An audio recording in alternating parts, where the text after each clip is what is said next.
आज हरियाणा की भाजपा की सरकार आज अल्पमत में आ चुकी है। 42 इन्होंने 48 की लिस्ट दी थी। जब ये गठबंधन टूटा था उसके बाद गवर्नर के पास जाके इन्होंने 48 की लिस्ट दी थी। 48 में से 2 विधायक खट्टर साहब और रंजीत सिंह चौटाला चुनाव लड़ रहे हैं। 88 उन्होंने इस्तीफा दे दिया। 88 का हाउस हो गया है और खट्टर साहब की सीट पे तो चुनाव भी हो रहा है, बाई इलेक्शन। तो 88 के हाउस में 45 की मेजोरिटी चाहिए। अब ये 3 विधायकों ने समर्थन वापस लिया। ये 42 का इनका नंबर आंकड़ा रह गया है। नैतिक अधिकार नायब सिंह जी की सरकार को नहीं है। उनको नैतिकता के आधार पर इस्तीफा देके और निष्पक्षता से राष्ट्रपति शासन लागू होकर चुनाव होने चाहिए और यही हमारी मांग है।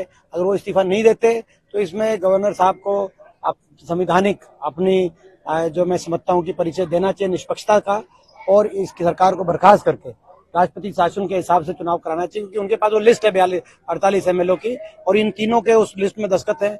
आप खुद स्वयं जाके देख सकते हैं। तो ये है। और इसके साथ साथ मैं समझता हूं कि जो है हरियाणा के ये जो सरकार कोई हम नहीं गिरा रहे, लोग गिरा रहे हैं।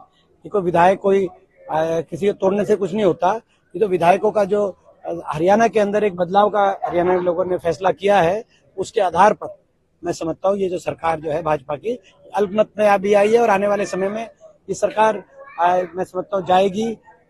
केवल सीएम या मुख्यमंत्री या उप मुख्यमंत्री का चेहरा बदलने से काम नहीं चलेगा।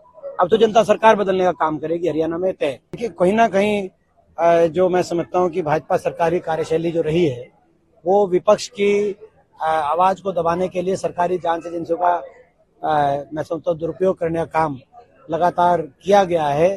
कहीं ना कहीं आज सरकारी जांच एजेंसियों की साख पे प्रश्न चिन्ह आया है कि देश में सभी विपक्षी पार्टियों पे मुकदमे बने हैं। सभी को मैं समझता हूँ और भाजपा में जब भी जाते हैं तो मुकदमे कहीं ना कहीं रातों रात खत्म हो जाते हैं, गायब हो जाते हैं, उन पर कार्रवाई कुछ होती नहीं।